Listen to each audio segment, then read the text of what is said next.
What's up, vetters? Have an awesome video for y'all today. Apparently, UFO whistleblower David Grusch is suing a local sheriff's office for releasing his medical records when they shouldn't have. I've got the full story. Let's jump in. If you're new to the channel and you like content like this, please hit that subscribe button, y'all. I put out a new video every day, 12 p.m. Central Standard Time. I do not miss a day, y'all. And please hit that like button, vetters. That really helps out the videos. So thank y'all so much for the support there. And of course, comment down below. What do you think about this lawsuit? It's in the millions. Let's go, y'all. All right. Here we go. The London Times Mirror is reporting UFO whistleblower sues sheriff's office over records release. All right, let's jump into the story here. See what this is all about. I've got a few clips to share too, so stay tuned. A retired Air Force officer who testified before Congress that the U.S. government was involved for decades in a secret crash retrieval and reverse engineering program involving UFOs is suing London County, I think that's how you say that, London County Sheriff Mike Chapman and an unidentified sheriff's office employee for releasing personal information about him. All right. The plaintiff, David Grusch, says in a $2.5 million lawsuit filed July 16th, 2024, in London Circuit Court that a sheriff's office employee improperly released highly sensitive and personal information about his medical history in response to a Freedom of Information Act request on July 30th, 2023. The employee is identified only as Jane Doe. In an email to the Times Mirror, Sheriff's Office spokesman Thomas A. Julia said the agency acted in accordance with the law in responding to the reference FOIA and disagrees with the allegations filed. Ken Klippenstein, remember that name, because that's what this is about.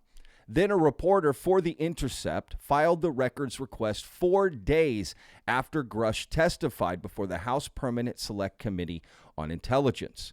Grusch told the committee that several current and former members of the intelligence community and military provided him with photography, official documentation, and classified oral testimony about the program, according to a transcript of his remarks.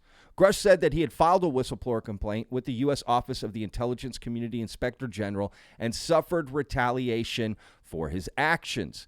A sheriff's office employee provided Klippenstein with an incident report detailing why a magistrate in October 2018 issued an emergency custody order to detain Grusch involuntarily at Innova's London Adult Medical Psychiatric Services Program for a psychiatric evaluation, according to the lawsuit.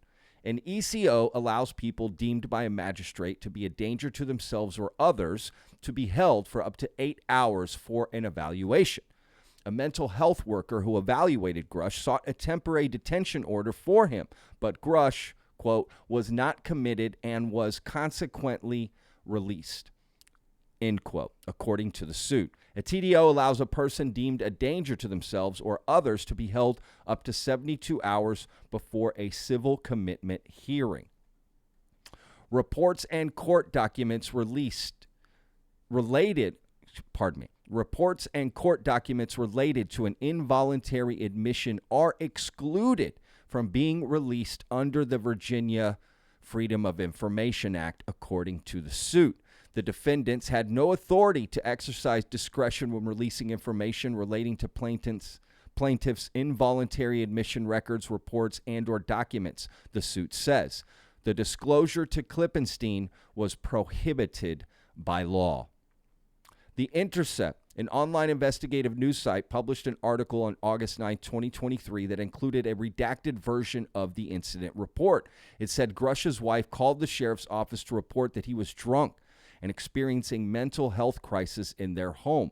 The couple sold the home in 2019, according to county property records.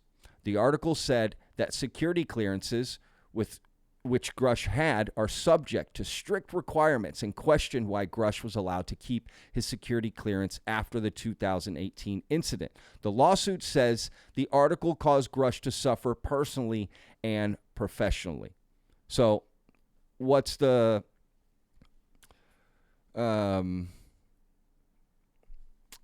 summarization here, right? Grusch is suing them, basically saying, okay, Ken Klippenstein reaches out. Let's start there. Ken Klippenstein, this reporter, reaches out to the sheriff's office 4 days after Grusch testifies, right? Which is today is the 1-year anniversary of that congressional testimony, by the way.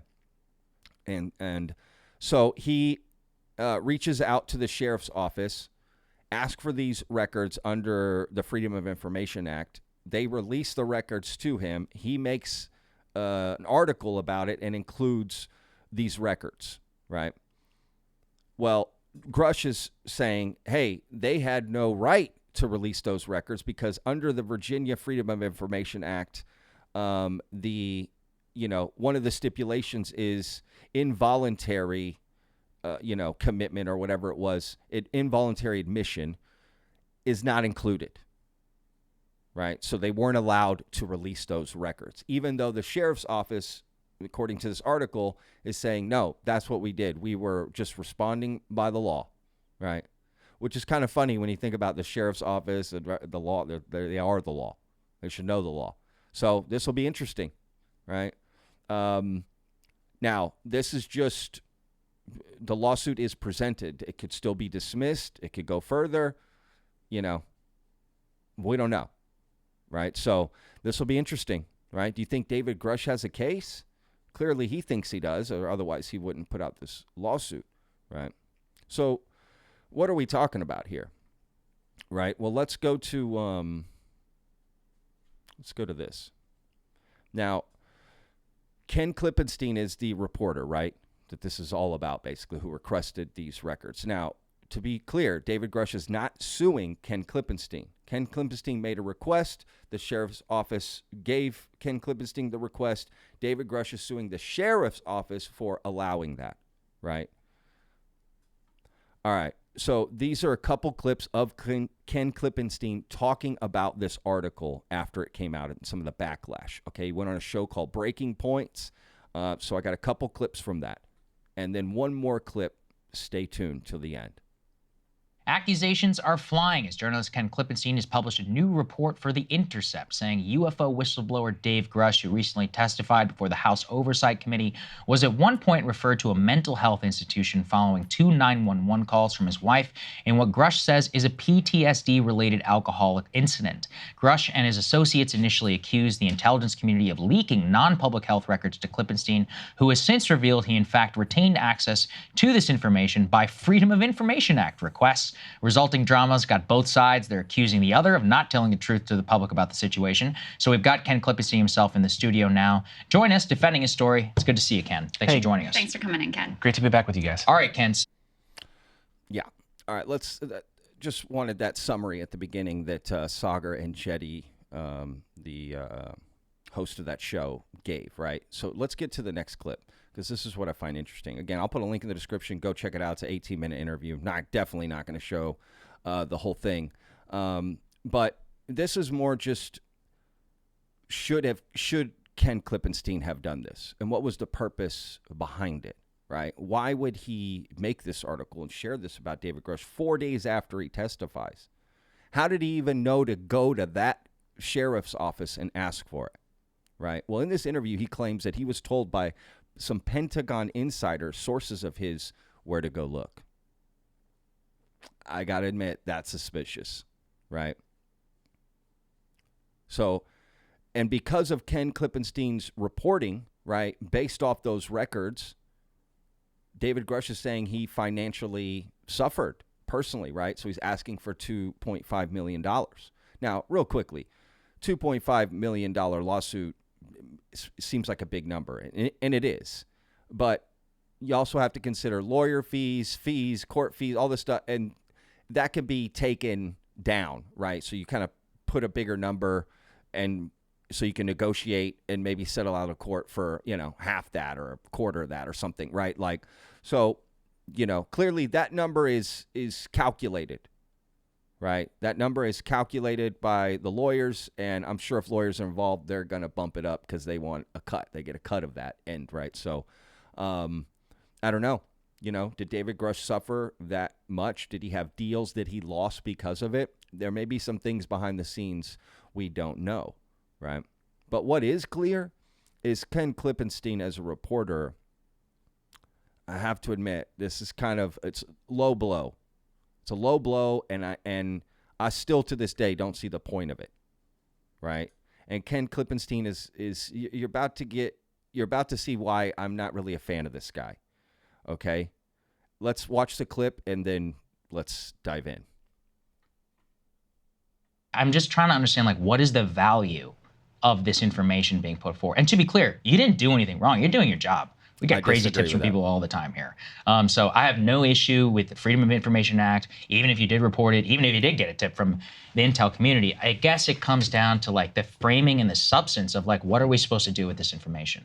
Well, I included in the story an example of the dozens of White House staffers who had their clearances revoked for smoking weed, including in states where it was legal. Right. Places where it's legal. So like this is part of the clearance process. And so again, this whole focus on PTSD, and if it makes him not credible, that was never something I said. That was a focus that he made trying to get ahead of the story in the statement that he put out. My interest was always the alcoholism. And I mean, I guess I feel as though there's some kind of grandstanding around this stuff, because the reality is if you're gonna say, get a medical procedure, go see a surgeon, you find out he's an alcoholic, that's probably gonna factor in your deciding somewhat, right? Right. Well, I mean, is he an active alcoholic? Do you know that? We know that from the reports his wife said he was. Okay, in 2018. Yes. But we don't know anything since then. No. Right. So, Did you hear that? He's an alcoholic. Sagar rebuts. Is he an active alcoholic? Is that right now? Right. Well, according to that's what the reports say. That's in 2018. Yeah. So we don't know anything now. No. So see the way Ken Klippenstein twisted that? He's trying to make it seem like David Grusch is an active alcoholic, when clearly that's not the case, because when you look into this, you find out David Grusch had problems with alcohol, got help, right, and moved on with his life. And when you hear about why he started drinking, it becomes even more clear, right?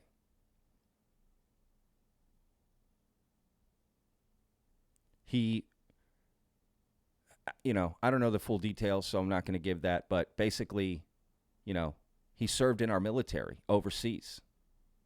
And he had PTSD, had some issues. He knew people that lost their life. And that affected him. He began to drink. See the pattern there? That happens to a lot of our vets. And this is how we're going to treat them. This is how we're going to talk about them. Ken Klippenstein never, in the article or in this interview, ever sort of acknowledges that context about David Grusch. It makes me sick to my stomach, to be honest with you. Right? So I disagree with Sagar when he says, oh, you did nothing wrong here. No, you did. He didn't give all the context and try to understand the full picture, which I get you can't do with every article, but this seemed pretty important if that's what you're attacking him for his alcoholism. And then you're not going to explore the reasons why it could have led to that, right? It seemed very disingenuous, an attack on David Grusch, and now clearly that's affected him enough to want to sue, right? But Ken Klippenstein twisting that to make it seem like David Grusch is actively having an alcoholic problem, right? I mean, he calls him a drunk earlier in the interview, right? A drunk, like now. Again, that's not the case. And look, I went and looked. I'm not going to share it, but I went and looked at, I got one more clip for you, so stay with me. You're going to want to see it, and you'll understand why. But before we get to that, I went and looked at the Intercept article, and it does share the incident report of David Grusch. Now, I have to admit, it's intense, okay? And these are personal records of David Grusch. Honestly, I felt a little dirty reading them, and I stopped. I didn't even go through it all because it just didn't seem right. Why are we sharing this stuff, right? And even has his address and everything in there. He didn't redact any of that. It's like, I get it's public, but it's like, Jesus, dude, I just don't get it. There was, the intel community clearly wanted to put down Grusch immediately when he came out. They didn't go after Fravor or Graves. They went after Grusch, man. And at just such a low-handed article, and again, sharing all that incident report, and it just is dirty. Feels dirty. Going to request someone's public medical records, like, how is that for freedom of information available? That is insane to me, right? These incident reports, and they're not really his medical records, I guess I should say, but more, records of what happened to him, right? These incidents. I don't know. It seems very private, right? And this guy wants to splash it everywhere, like he's perfect, Ken Klippenstein.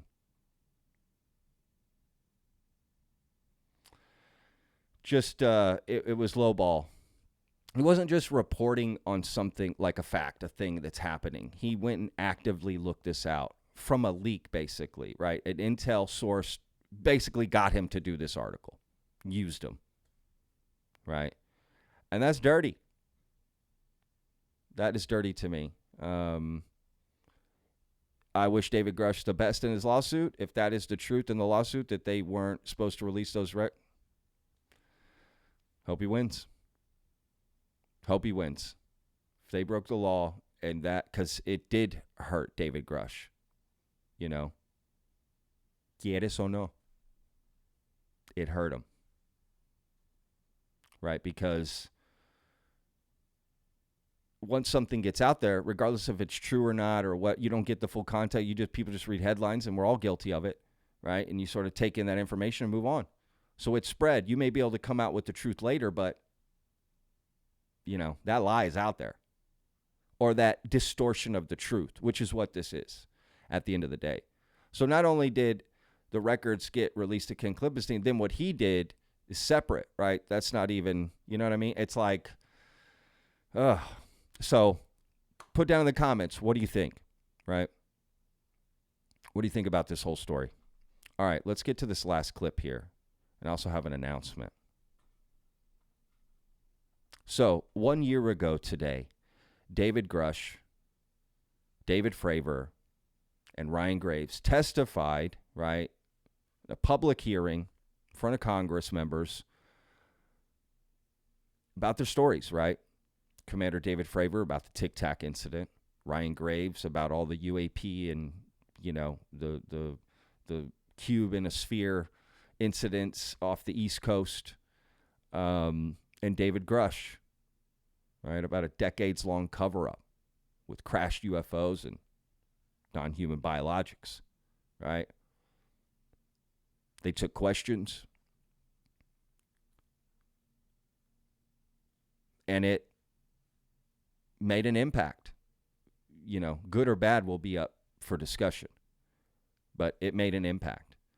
And it was worldwide news, right? And it was a nonpartisan effort. There was Republicans, Democrats, all in there wanting to know what was going on. So tomorrow, I'm going to do a live stream, and I'm going to replay the hearing, and we're going to watch it together. Right? 1 year anniversary, 1 year later from this monumental incident. Right? That it's a monumental hearing, regardless how you feel about the topic, in my opinion. Right?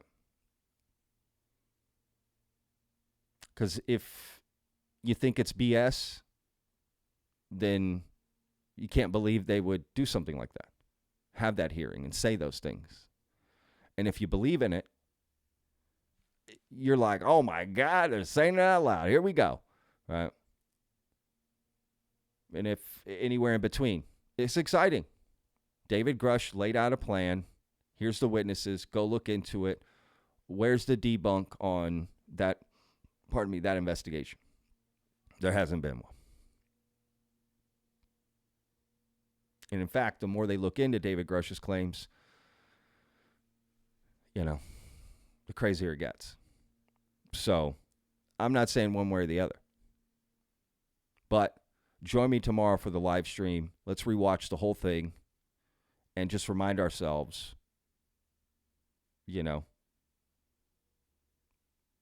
why we're here, why we're doing this, why we want to look into this, what's interesting about it.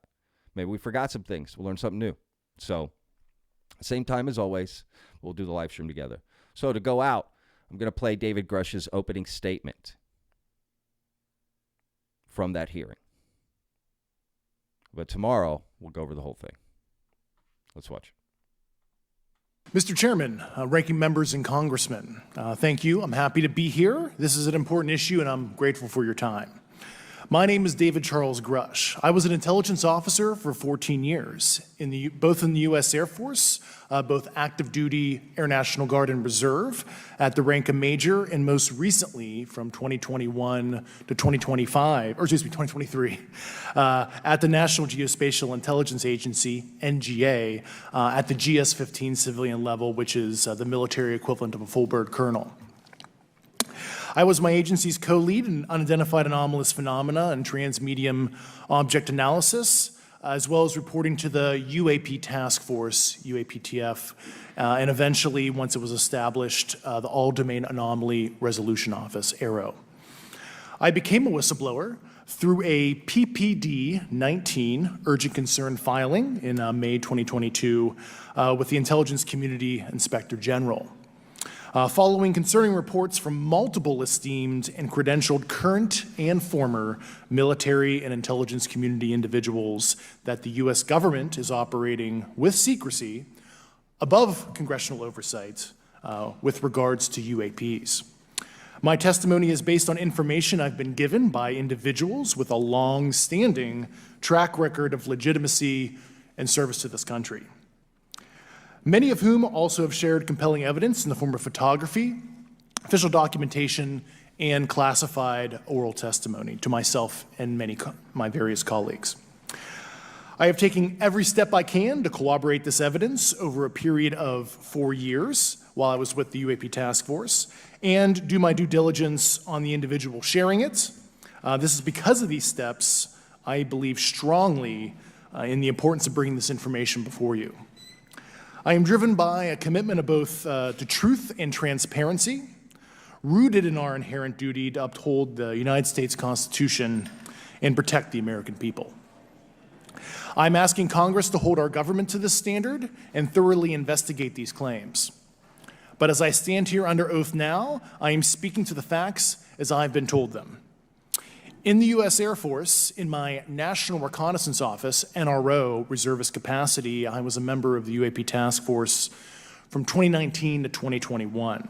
I served at the NRO Operations Center on the Director's Briefing Staff, which included the coordination of the Presidential Daily Brief and supporting variety of contingency operations, which I was the Reserve Intelligence Division Chief backup. In 2019, the UAP Task Force Director asked me to identify all special access programs and controlled access programs, also known as SAPs and CAPs, we needed to satisfy our congressionally mandated mission, and we were direct report at the time to the DepSecDef. At the time, due to my extensive executive level intelligence support duties, I was cleared to literally all relevant compartments and in a position of extreme trust, both in my military and civilian capacities. I was informed in the course of my official duties of a multi-decade UAP crash retrieval and reverse engineering program, to which I was denied access to those additional read-ons when I requested it. I made the decision, based on the data I collected, to report this information to my superiors and multiple inspectors general, and in effect becoming a whistleblower. As you know, I've suffered retaliation for my decision, but I am hopeful that my actions will ultimately lead to a positive outcome of increased transparency. Thank you, and I'm happy to answer your questions. Thank you. All right. So, again, join me tomorrow. We're going to watch the whole hearing, rewatch it, and sort of relive that excitement, right,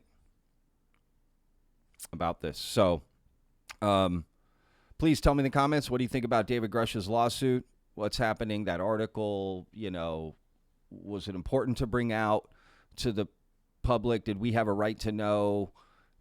Is that a private matter? Right? Can you understand the reasonings behind David's story of why he, had some of his issues? And to be clear, he's moved past it, right? It's funny that we want people to get help and get better, and then they do, and then we use it against them.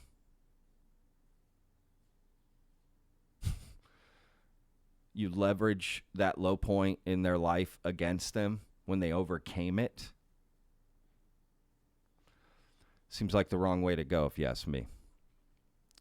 All right, y'all. We'll see you guys on tomorrow's live stream. Remember, every day is a gift, y'all.